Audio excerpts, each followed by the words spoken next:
close passage, 5 blanks. Let's look at it. Okay, close passage. So what we need to do is we need to skim the context fast. Are you guys done? You're gonna make a note of all the answers for all the blanks. So I'm gonna project each question. You choose and pick your answer and keep it with you. You don't have to put it down on the chat. Okay, so second blank, options. Blank 3, options. Moving on, fourth blank, options. And blank 5. These are your options for blank 5. Okay, so we're gonna go back to the context. Okay, here is our context. So a couple of questions. First, let's address what elude means. Where does it come in the context? So eludes basically means to avoid. Okay, see, you can basically, you're trying to get away from somebody. That's when you elude them, right? Like if you're late for work and if your manager say you don't want your manager to see you, you kind of elude your manager, right? Escape from him. Yeah. That's the meaning of elude. And somebody asked what is the meaning of semi-god. Semi-god, usually, let's say there is a god and his son or daughter will be a semi-god. Okay, major god, minor god, something like that. Okay, now we know what the context is about, right? After skimming the context, okay, I'm going to take, I like doing this, so let me just do this. Okay, Bala and Bala sequences ADECD. Okay, ADECD. Okay, this is Bala sequence, and I'm going to take somebody new, which is I want to take Sindhu sequence. Sindhu sequences ABEC. ABECA. Sindhu. First blank. Okay, yeah. Fine, no problem. So this is your sequence, right? I'm going to just look at these two sequences and others can just follow whatever your sequences are, no problem. Let's look at the context. Can somebody tell me what's the crux of the passage? What is the main theme of the passage? What is the main theme of the passage? Medical profession, okay. So the crux or the central theme about this context is obviously addressing this particular profession, which is the medical profession. Yes, correct, right? And what are the probably challenges, or what do they face in terms of they have to deal with life and death, right? That's what the profession is all about, right? Not mortality. The passage is addressing the context of medical profession and the life and death challenges that these doctors have to deal with. You know, life and death. Okay, great. Now we have an idea. Now let's look at blank 1, medical, death and life. Okay, chalo.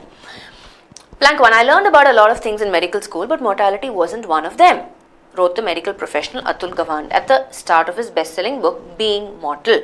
True, keeping alive both hopes and beings is what this fascinating profession dashed to do.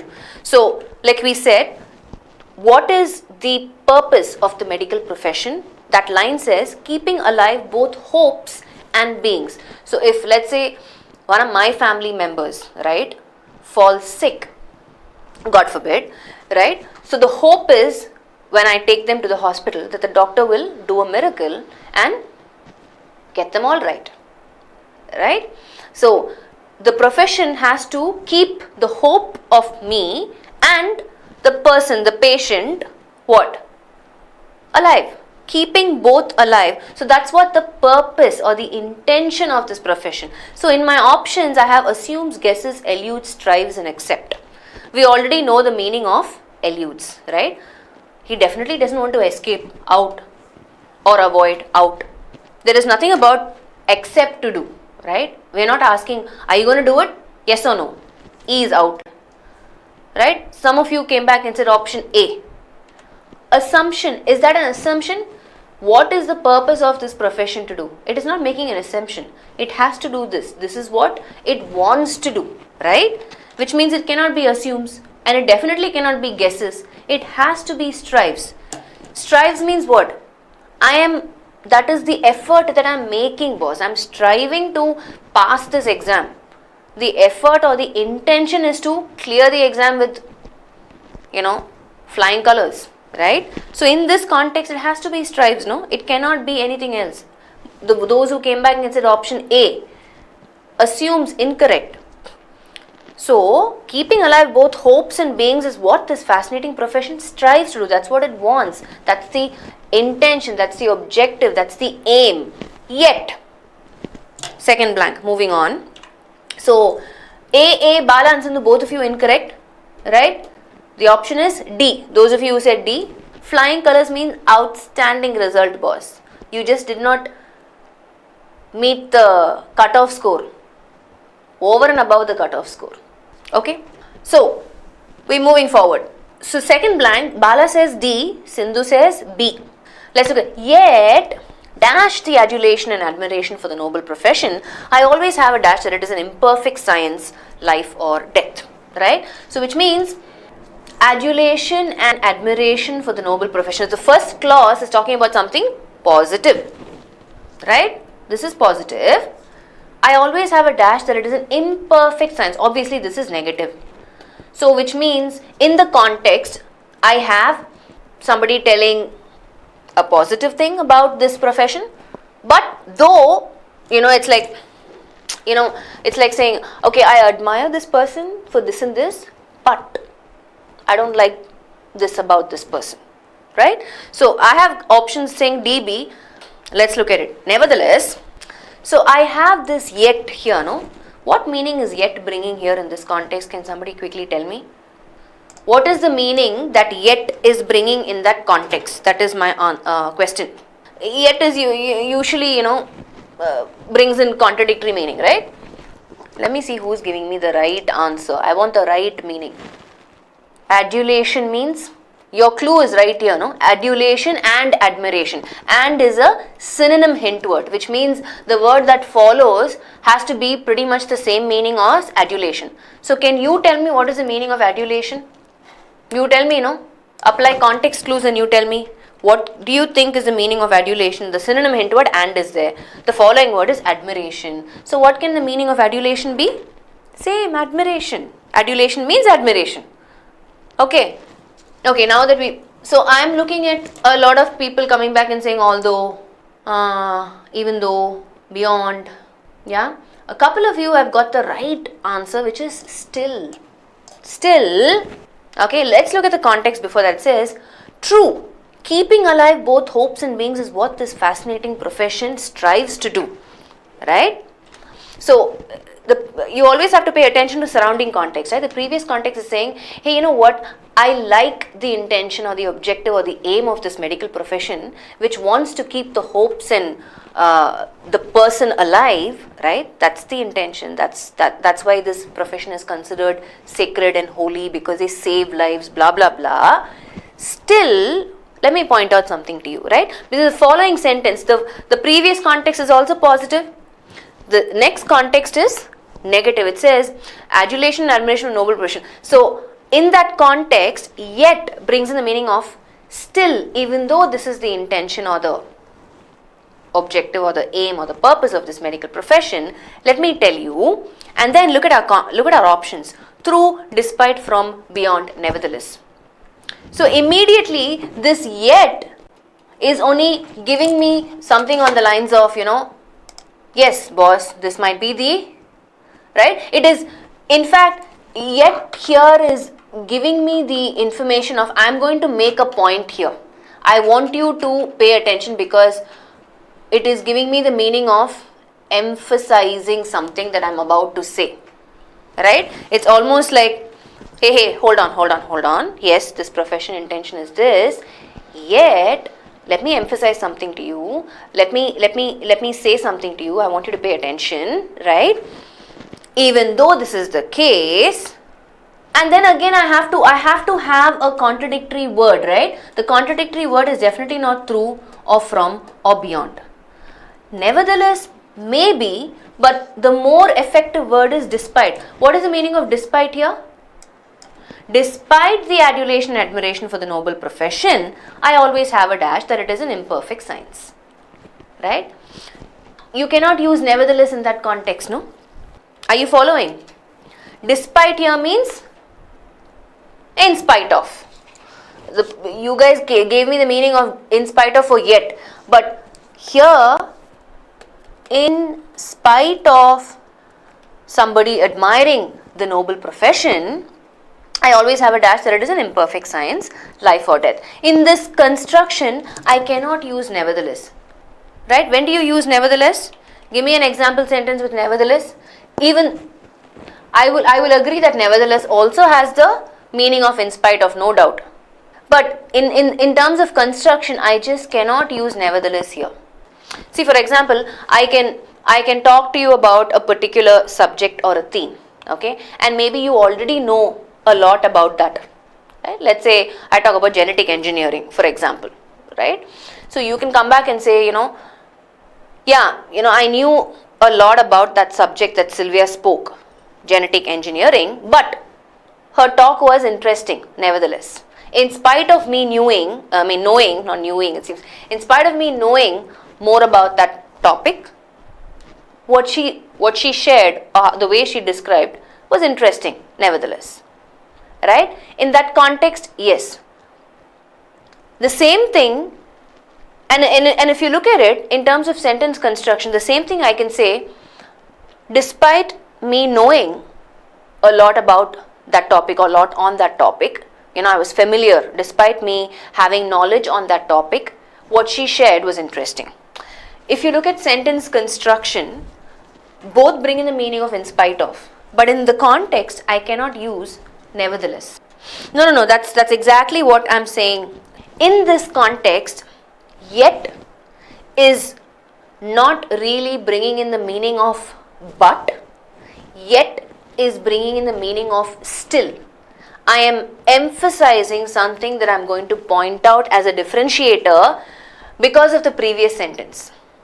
Okay, I'll put down 2 example sentences to that might help clear the confusion if people are feeling confused. Okay, let me give some context. Somebody said yet and nevertheless cannot follow, but yet and despite can follow. Absolutely. Why? Because yet brings in the meaning of still and despite brings in the meaning of in spite of. Okay, yet, despite, I'm just giving you some random examples, okay. So in this context, okay, still only for emphasis, the meaning is still, this is for emphasis, okay. So despite the look on my face, you're still joking. So maybe you were sharing something and I did not appreciate what you shared and you're making a joke out of it, and my face is expressing that I am not approving of what you said, but you still continue to joke, right? In that context, yet despite the look on my face, you're still joking. Still adding emphasis, despite bringing in the contradiction. Okay, so please understand the very, very, difference in terms of meaning, in terms of construction. Yeah. So I can't say yet, nevertheless the look on my face, you're still joking. That just doesn't make sense. Okay, I'm going to give you another context. Yet, despite our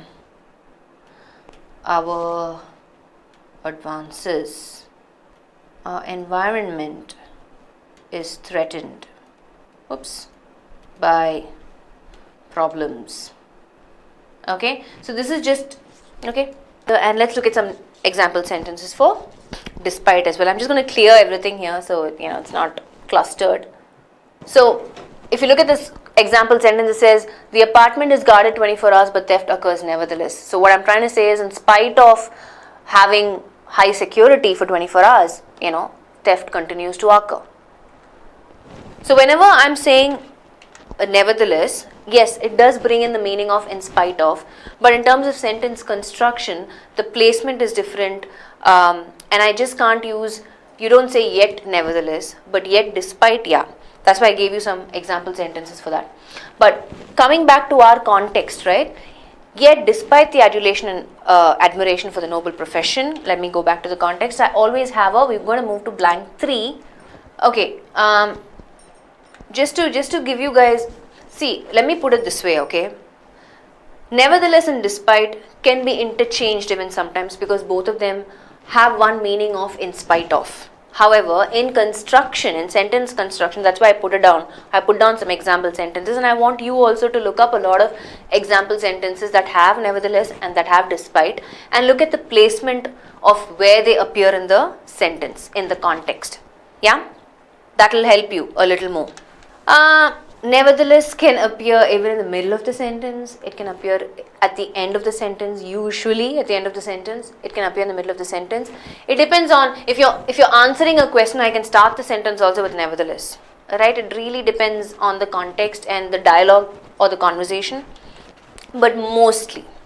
Okay, we're going to move on. Blank 3. Spent considerable amount of time here. Blank 3. So B and D.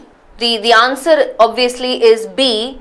So Sindhu is correct in this, Bala is incorrect. Bala, not beyond. Beyond talks about distance, right? Blank 3, Bala says E. So both Bala and Sindhu say E. Let's see if that's correct. I always have a dash that it is an imperfect science, life or death. I always have a thinking, I always have a resolution, I always have a regard, I always have a respect, I always have a feeling. So in terms of collocations, I know it has to be E. So both of you are correct in this. Right? Despite the adulation and admiration for the noble profession, I always have a feeling that it is an imperfect science.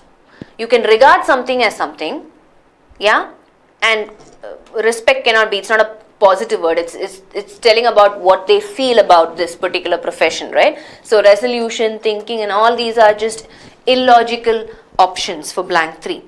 You can't say nevertheless he's a good boy, he always gets cheated, right? In that context, the more effective word is, though he is a good boy, he always gets cheated, right? So, just because a word gives me a contradictory meaning, I can't just use that word it just won't be the most effective word in that construction. Are you following what I'm saying? Blank 4, again Bala and Sindhu says C. Okay, let's see if they are right. Fourth blank. I always have a feeling that it is an imperfect. Life or death dash on the kind of decisions these semi-gods take or make. So basically they are referring to doctors as semi-gods, right? Somebody who is mortal, somebody who has the, that power over either saving a life. That's powerful, right? So, life or death, yeah, the most obvious thing is, they have the power, they make the decisions. So, life or death depends on, no? Both of you are correct in this. Life or death depends on the kind of decisions the semi-god take or make based on, to rely on is slightly different, right?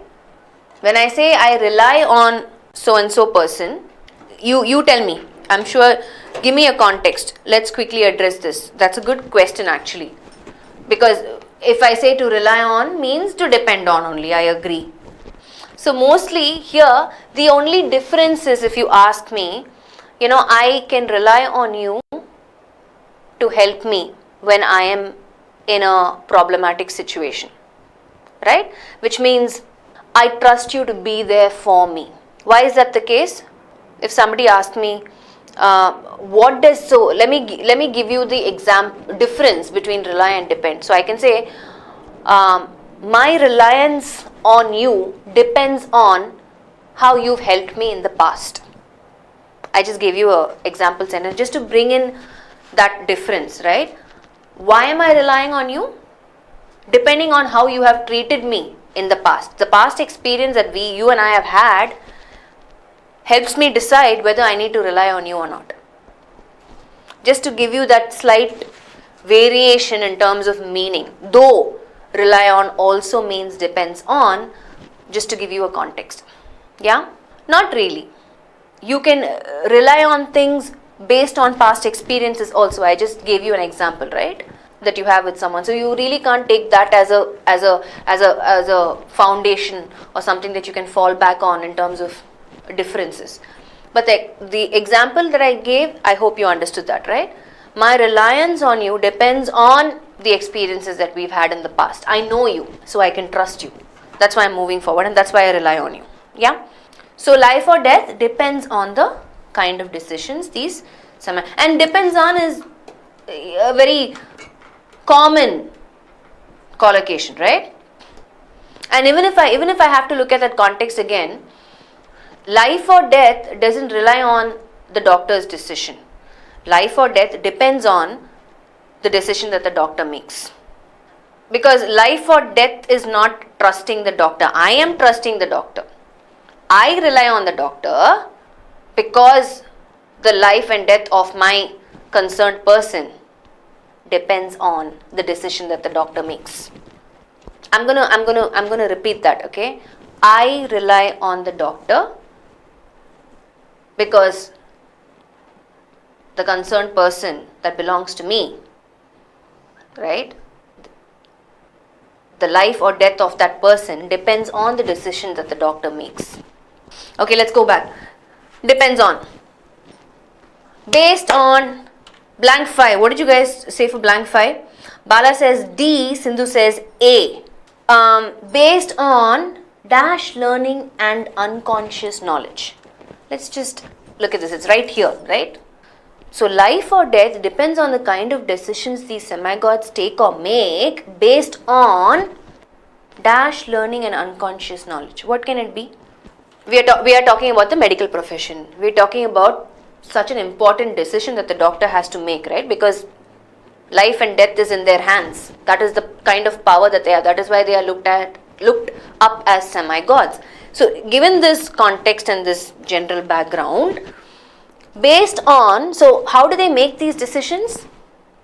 Based on options: conscious, actual, serious, rot, fast.